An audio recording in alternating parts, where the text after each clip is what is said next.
somebody who feels that society does judge a little bit harder on women and what they say and what they do, comedy is a place where I can literally be myself and it's less judged.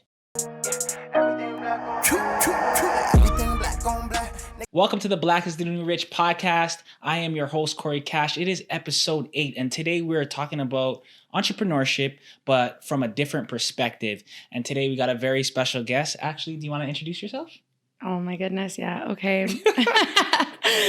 My name is Rasha. I am a real estate agent by day, but at night I do stand-up comedy now. Nice. And just take me through your journey a little bit. You are a real estate agent. How'd you get there? I mean, during the pandemic, I think everybody was trying to figure out their new path. I was a flight attendant before that. And so I have always had a passion for real estate. It kind of just made sense. I took the course, banged it out, and got my license in April. Been doing it since, and so far, so good. Okay, nice. Do you miss being a flight attendant at all? Because the perks on that is crazy. I've been hearing like $60 flights to China or UK or what have you. Like, don't you miss that? I mean, I miss traveling. I don't miss the actual job.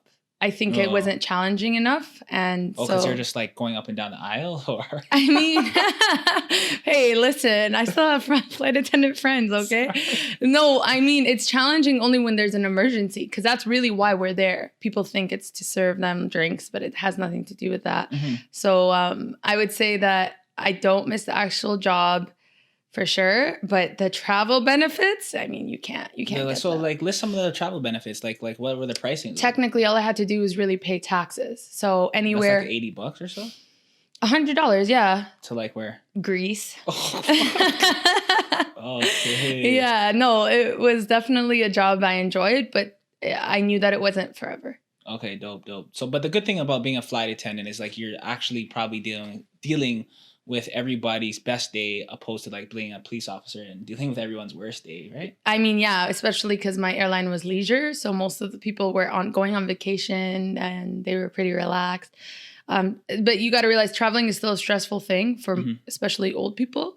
So then there were some passengers, I would say, that I wouldn't say it was their best day, but okay, dope. Overall, definitely would suggest anybody who's thinking about it to do it. Okay, it was life changing. All right, dope. So, well, now you're in real estate. How many months have it been? Since April, and so that's what, like 5-6 months or so. Yeah, I would say. I don't know. Yeah, we do math right now. It's been about 5-6 months. And how's your experience so far? What are you noticing in the market? What are you learning? I think the biggest thing that I learned was that talk is cheap. And what do you explain that? What do you mean? Well, when it comes to negotiation, a lot of people will tell you, oh, I'm going to put this and I'm going to put that and I'm giving you this offer by tonight. But honestly, if it's not written and signed, then it's in the air. You can't believe anything they say. Because when it comes to a bunch of salespeople trying to negotiate, you just can't believe everything you hear. And then on top of that, deals still can fall through once they're signed, because unless there's a deposit, there's really nothing that stops the person, the buyer, the seller, or anybody from pulling out, right? So talk is cheap. Definitely, that's what I learned. I don't get too excited when I close deals, not until there's money in the bank. Okay, dope. That's my biggest. So the reason why we're here today, because you are a real estate agent / comedian. And I think that is so intriguing, because I think as entrepreneurs, like, it's important for us to always have hobbies. And the fact that you're a comedian is funny, for one. And how did you even get into that? Like, where does that stem from? Like, how did it start? That's so funny, actually. So I always thought stand-up comedians were like impressive. It's like an art form that people don't really think of as an art form, you know? So I always used to go to shows with my best friend, and like, I loved to laugh. I loved making people laugh. And like, one day during the pandemic, during one of the serious lockdowns where there was nobody outside, everyone's jokes and said, when the pandemic's over, I'm doing this and I'm doing that. And I'm trying everything because life's short. And that's what I hope everybody, you know, took from that. And I joked and said, I'll do a set. And my best friend said, okay, put money on it. And it was just a bet. It was actually kind of like a dare. And I said, yeah, for sure, with all the confidence in the world. Mm-hmm.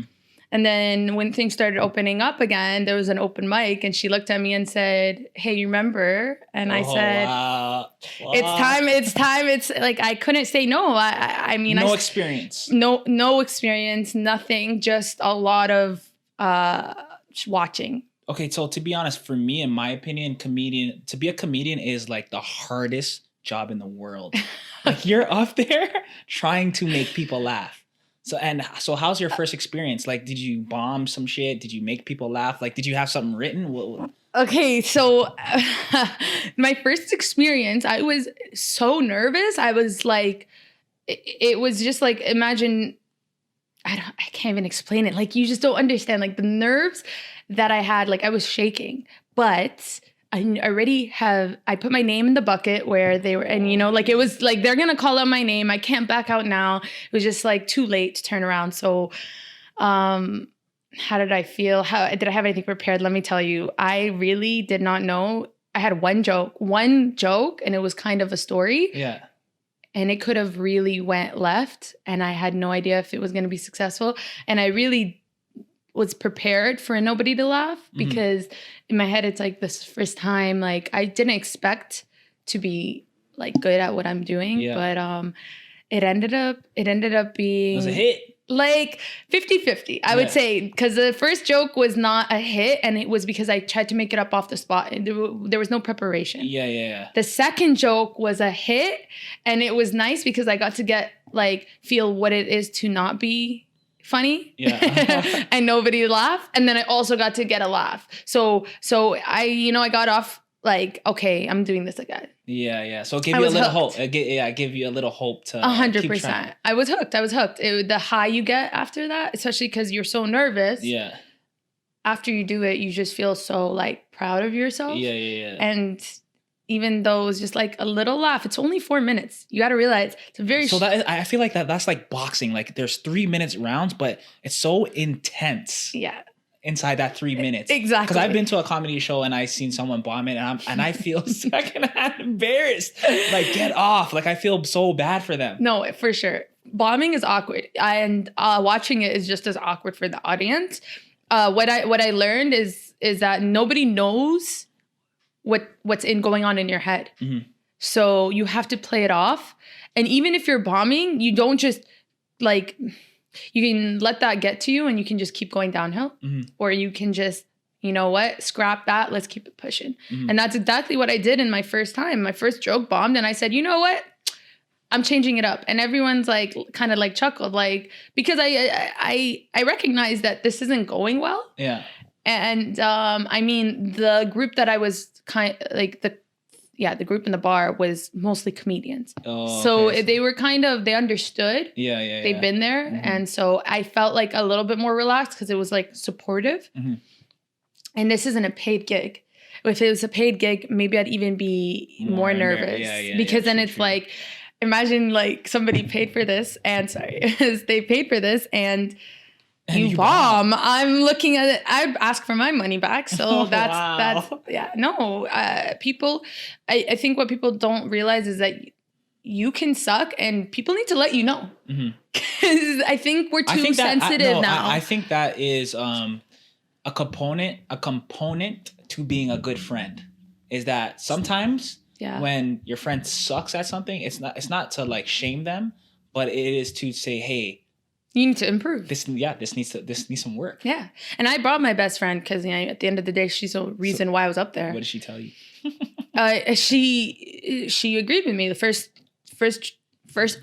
first joke was not it. And the second one, like she saw the potential. Yeah. And then following week, I went for my second time. I didn't bring anyone. I went alone, which was actually like a lot of people were like, oh, proud of you for coming alone. And I was like, I mean, I can't always have a support system with me. Yeah. It's just something that I want to do for myself. Yeah. And that was so much better than the first time. Yeah. And that's like, if I wasn't hooked before, I was like, You're this hooked is it. now. This is it. That's all. I want to do this all the time. I felt great. It's something I like to do. I like to make people happy. Okay. So it just was like, it lined up with what I like. Dope. So what do you think the importance of, like, because this is like a new hobby for you, right? Yeah. So obviously with real estate, you're on go, business. And so what do you think the importance of a hobby is for you now that you have this with your job as a real estate agent? I think everybody needs one. Hobby? A hobby, 100%. I 100% agree. Okay, because I'll tell you one thing, like, even if you love your job, I do like real estate. I like helping people. But real estate's kind of stressful. Mm-hmm. And sometimes I don't have the best day at work, mm-hmm. you know? Mm-hmm. And if your eggs are all in one basket mm-hmm. and your passion is your work mm-hmm. and your work come that day isn't the best, mm-hmm. you're going to feel empty inside. Mm-hmm. You're going to feel like lost in a mm-hmm. sense.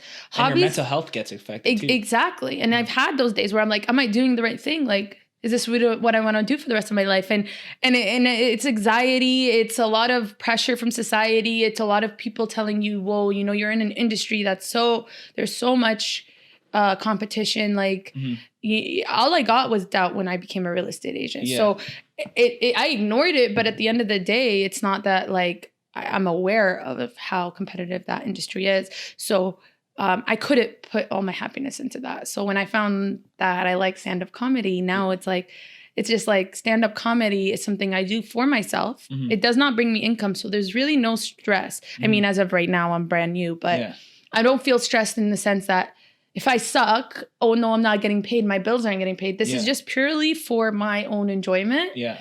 And that's probably why I think people should have hobbies because it's just for your mental health, 100%. There's no pressure with them. I 100% agree because I'm at the stage in my life where I'm trying new things. Mm-hmm. I've been to a comedy club. I want to do rollerblading. I want to do the escape room. I want to do paint night. And I just feel like everyone should try new hobbies because the normal hobby down here is where everyone kind of like either smokes, drinks, clubs. Like I feel like I've done that so much mm-hmm. in my 20s, and I just feel like these new hobbies keeps your conversation going. Like mm-hmm. it gives you substance, which I think a lot of people lack. I definitely would say I kind of agree with that in the sense that when somebody has a day off, mm-hmm. they go out, they party, it's hard though because you know with the winter here in Canada, it's like people decide to hibernate. Mm-hmm. So they sometimes don't even know what's out there. Mm-hmm. They don't know. That was me. I felt like, so what's out there? What could I do? What do I do? Mm-hmm. And I think it's funny because a lot of times things are only brought to light through social media now with TikTok and mm-hmm. people posting the places to eat and the mm-hmm. places to go. A lot of people are discovering new things. Yeah. Like, for instance, you mentioned rollerblading. And I mean, I started going to Scooter's Roller Palace in Mississauga. Mm-hmm. And I'm not a good rollerblader. Mm-hmm. And I fell 100 million times. However, no, you will bust your ass. But it was so fun mm-hmm. to do something that is out of your comfort zone. Mm-hmm. And then I started telling, and I posted it, and then all of my friends were messaging me, where is this? Yeah. And again, it's back to nobody's aware of the fun things you can do. Mm-hmm. Nobody, like, they know that there's bowling alleys, but they just don't go out and do it. Like, mm-hmm. and they forget those are the joys. It's like back to like being children. When we were kids, when we were not in school, we'd grab our bikes, we'd go see our friends. Yeah. We'd just literally. And do stuff. Yeah, do stuff, play games, like manhunt, all those little things. And it's like, as adults, I feel like all we now know is just be work. Serious. And then you get with your friends, you drink, you smoke, you chill, and I'm not bashing that. I'm not bashing that. I think it's fine. I did that a lot. But a lot of what I ask is, if you're doing that every weekend, like what exactly are we celebrating? You know, true. It loses the value. It loses. Yeah, it just becomes so normal, and then eventually it catches up. Mm-hmm. And then that's where like that whole empty feeling, all I have is work, and work isn't bringing me happiness anymore. Mm-hmm. So I always, when I see people and they pursue things, and it's not just for a side hustle. It's not because they want to make money. Sometimes there's an artist that they don't sell their work. Yeah. Or you're into dance and it's not because of TikTok. And you just like to generally like enjoy dancing. Yeah. And it's like those things, I feel like people forget about their childhood, what they enjoyed. And I think it's just important. Because even in my journey now, right, I like one of my tasks or one of my I don't know, for lack of better words. Yeah. One of my tasks were to connect with my inner child. Mm-hmm. And I had to really think about what I was doing from 5 years old to 10 years old. And I was drawing, I was taking pictures. I was still on Photoshop, and which makes sense that I do photography now. Mm-hmm. And I feel like that could help a lot of people find these type of hobbies if they are aware of like, kind of like just ask themselves like, what was I doing from 5 to 10 years old? Or they can even ask themselves, what was their favorite subject in school? Simple as that. Because what I realized was... Back in the day, like when they were... even like high school, elementary, whatever, all those... for me, because my favorite was gym class and drama class. Like that, those... And that makes sense. That on my schedule, I enjoy it. And so now it's like, if I'm not doing comedy and I'm not working, I'll be in the gym playing volleyball. And it's like volleyball is another hobby I like to do. Nothing, I don't gain anything other than obviously physical health, but mental health too, socializing. And so I'm not surprised that the two things I like to do now is a form of drama because, it is technically. Volleyball. And then volleyball or being in the gym or working out, that in general all goes under the same umbrella.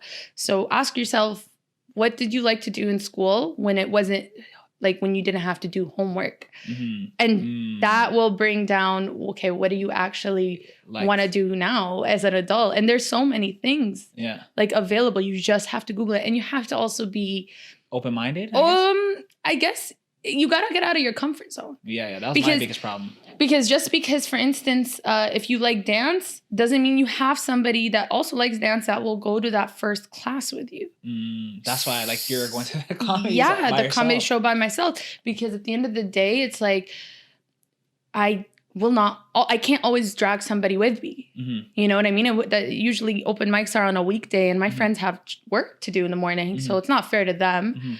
And I mean, they're still supportive, of course, and they do want to come. And a lot of people came out and said they want to come. But I'm just like, I'm not doing it for them. I'm really just doing it for myself. And that's really what a hobby is. It's selfish in a sense because it's not for anybody else. In a good context. In a good context. Okay, interesting.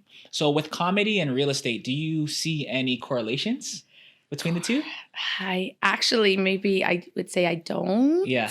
And that's why I love it. Ooh, okay. Because, like I said, real estate's stressful. So when I want to do something completely different from it by the end of the night, real estate can help me with my jokes in the sense that I'm out there in the world experiencing different clients, meeting different people, negotiating with different agents. So constantly I have content that might end up being funny for the stage. Yeah. But I see. You get what I'm saying. I can always I'm inspired by it. I'm inspired by everything I do for comedy, right? Because really comedy is like a life experience and making a joke out of it. Exactly. I can talk about childhood. I can talk about what just happened to me this week. I can talk about the news, and that's why I think about light skins. Oh, okay, yeah. You don't want to bring that up right now. Yes, I have. And then the thing is with comedy, I'll tell you this. As a female and somebody who feels that society does judge a little bit harder on women and what they say and what they do, comedy is a place where I can literally be myself and it's less judged. How so? I mean, because you could get up there, start swearing, doing this, and then maybe that will cause more judgment.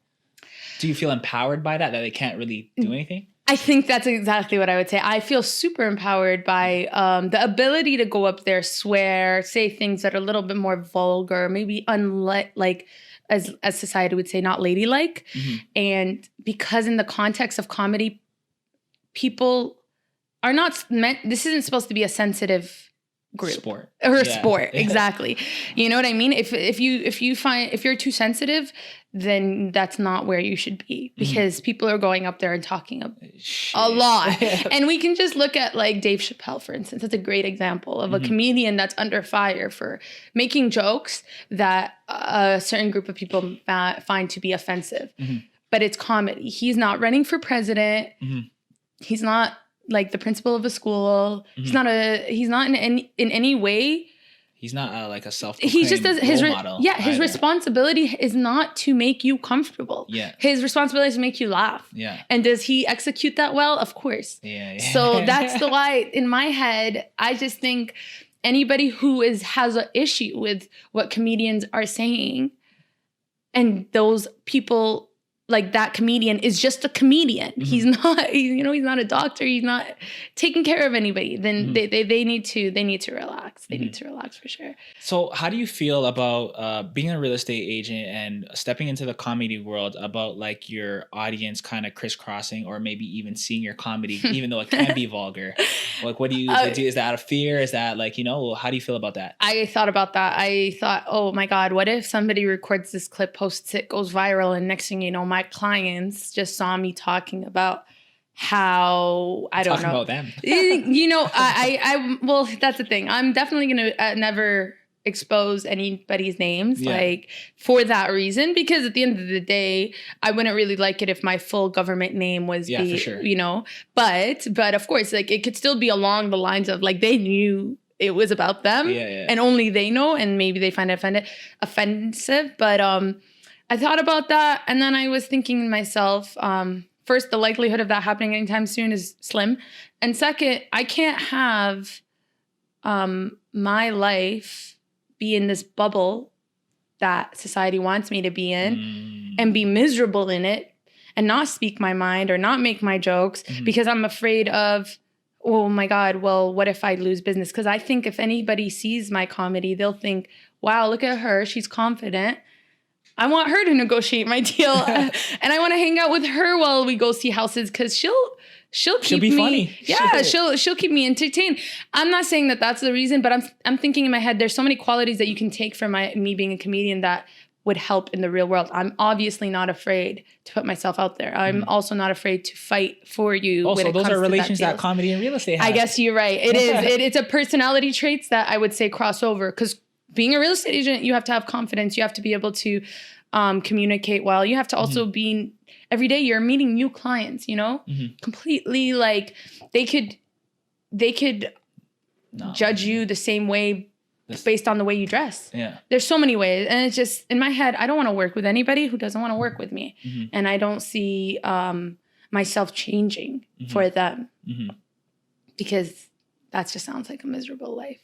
Okay, interesting. So overall, you advise everybody, all entrepreneurs, to have hobbies outside of their craft. 100%. And I'm pretty sure they'd agree with the fact that being an entrepreneur, you got there so nobody could tell you what to do, right? Exactly. To not have a boss, to control your own schedule. Same reason why I went into real estate. So that's why I don't fear what if other people see it? Because it's the same fear of, what is the interviewer going to think about your tattoos or your piercings? Like, I don't give a damn. This is my show. you see, like, society will tell you, be careful what you put out there. And of course, be careful. Don't go out there saying some racist shit. That's like, if you don't get that job, that's because you're a racist. Yeah. You know what I mean? Yeah. But I said a joke and you were too sensitive about it, then okay, like, relax. Like, for instance, like the joke that you mentioned, like that could be taken offensively from, the LGBT community as well as light skin. You know what I mean? Because it's not. But you're not here to make everybody happy as well, because there's always going to be someone on that other side of the fence. Exactly. There's always going to be somebody who doesn't like what I do, and at the end of the day, I don't care. So it just comes down to confidence, being who you are, knowing who you are, and sticking to your guns. 100%. Okay, dope. Well, I'm going to ask you 3 questions that I ask everybody. Okay. And we're going to start with the first 2. What is the best advice that you've gotten and the worst advice that you've gotten? You don't have to mention names. The best advice. And the worst. This is it's a hard question. Yeah, I should have came prepared. The worst advice, I guess I would just say the worst advice is telling me to be careful how I present my image, and because I did care for a really long time. Reputation was everything, and I'm not saying it's necessarily bad advice, but it is advice that will hold you back from trying new things, and it will keep fear in your heart, and that's something I would tell anybody to just throw out. Okay. What other people think be you. doesn't matter. Yeah, because at the end of the day, you have to sleep at night knowing that you did what you wanted to do. Now, the best advice, that's a tough. Or it could be like an accumulated things that you've heard from different people that are similar, or maybe how about like even a principle that you live by, that you know you're confident about, and this is the principle. Oh, okay. I actually did. I have something. My sister, she knows me pretty well, and she knows that I like to go into things and just be great already from the beginning. I hate the climb. I hate sucking in the beginning and like slowly progressing. I just want to be a comedian on Netflix. Like I just want to be the greatest real estate agent in the GTA. And she told me, she said, you have to throw that out, that mentality, that idea that you're going to get into this and be great. Because once you do, then you're going to get into it. Because that first step, that first time I went on stage, my fear was, oh my God, I'm not going to be funny. You're not Dave Chappelle yet. I'm not Dave Chappelle. They're going to hate me. But then I learned, obviously I'm not Dave Chappelle. Dave Chappelle worked his ass off to get there. Why am I not enjoying the journey? Why am I not afraid to take losses? And I did. I took losses in real estate. I took losses in comedy, and like they're not maybe the same exact losses, but those losses helped me improve, helped me, okay, I made that mistake. I forgot that thing in the contract. Moving forward, guess what? Never made that mistake again. So once I got rid of that idea of being great right away, I've been at peace with taking my L's. Okay, yeah, that's good advice, actually. And the last question, because we like to make predictions on the show. Oh, shit. So when it happens, we're going to play this back. So where do you see yourself in 5 years? God, I hate this question. I don't like it because I feel like my life's changing constantly. So just take a random guess. Okay.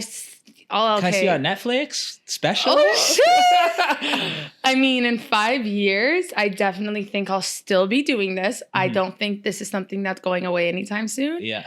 I think in 5 years, all I can definitely guarantee is that I'll be happy. Okay, lit. That's it. All right. I can say that for certain. Are you giving me permission to sell this to like TMZ when you're like a Please. I'll play it back. Please. I mean, I have like again, you just asked me 5 years and I just told you, don't worry about being great right now. Oh, yeah, true. So that's really all I'm saying, because in my head, I'm focused on right now. And like, for instance, my third debut is this Wednesday, and all I'm focusing on is new content for the show and one step at a time. Okay, lit. But yes, definitely sell this to TMZ. And all right, so actually give everybody your information, how they can reach you as like a real estate agent. For sure, yeah.